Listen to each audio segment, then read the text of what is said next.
Good evening. Here's the latest weather forecast. Typhoon Hagupit intensifies as it continues to move towards the Philippine area of responsibility. With maximum sustained winds of 160 kilometers per hour, it continues to move west-northwest at 30 kilometers per hour with gustiness reaching up to 195 kilometers per hour. According to Pag-asa's forecast track, Hagupit is expected to enter port tomorrow morning. By Friday, it will continue to move closer to eastern Visayas and will make landfall by Saturday afternoon or evening. Pag-asa weather forecaster Azar Aurelio says in a press briefing 5 days afternoon, in the two scenarios that the forecasting model showed today, the typhoon has a 60% chance of landfalling and 40% chance of recurving. Statistics may change, so continuous monitoring is being implemented in the Weather Bureau. Right now, we are still calling the typhoon Hagupit, but once it enters PAR, it will be called locally as Ruby. Meanwhile, in the following hours, the northeast monsoon continues to prevail over northern and central Luzon, bringing light rains here in Cagayan Valley. Isolated light rains will also be felt in the regions of Ilocos, Cordillera, and central Luzon. Meanwhile, eastern Visayas, Caraga, and Davao regions will experience cloudy skies with light to moderate rains and thunderstorms, as the remaining parts of the country, including Metro Manila, can expect partly cloudy to cloudy skies with possible thunderstorms.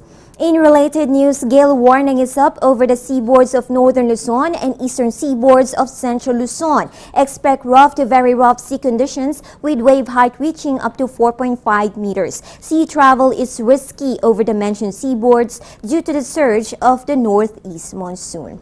More news about the weather and the meteor shower when we return. Kainan na! At syempre, hindi kumpleto kapag walang kanin. Almusal, hapunan, sa karinderya, restaurant, only rice, half rice, brown, puti. Sa bahay, opisina, pati sa eskwela. Basta, wag lang may maaksaya. Palay, bigas, kanin, wag sayangin. Bigyang halaga ang mga munting butil upang tayo'y pagpalain ng isang masaganang ani. Isang paalala mula sa Department of Agriculture. The typhoon may be far from the country but will still experience rains yesterday. It was quite heavy too. So here's the top 3 areas that experienced the most rains last Tuesday. First on the list is Apari, Cagayan with 81.5 millimeters, followed by 44.2 millimeters in Borongan, Eastern Samar, whereas Surigao City reported 34 millimeters worth of rainfall. This is based on Pag-asa's rainfall data last Tuesday. And since we're talking about Alis, here's the top 5 lowest temperature recorded by Pag-asa today. First on the list is Baguio City with 15.4 degrees Celsius, followed by Malaybalay with 16.6 degrees Celsius. Third on the list is Basco Batanes with 18.8 degrees Celsius, whereas 22.5 degrees Celsius was recorded in Tuguegarao. And finally, Science Garden has 22.8 degrees Celsius. Now let's move on to our astronomy news. Something to look forward to in the night skies, provided the typhoon does not cover most of the country. The annual Geminids meteor shower starts tomorrow until December 17, peaking on the night of December 14 to the early morning of December 15. According to Pag-asa's astronomical diary, these meteors do not originate from a comet, but from an asteroid called 3200 Phaethon. The Geminids meteor shower are slightly easier to see compared to the other showers.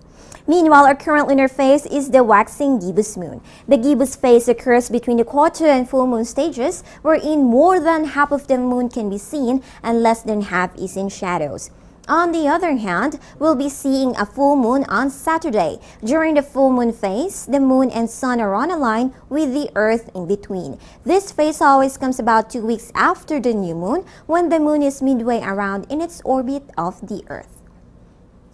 And to end tonight's forecast, tomorrow, Thursday, 4th of December, the sun will rise 6:06 in the morning and will set 5:25 in the afternoon.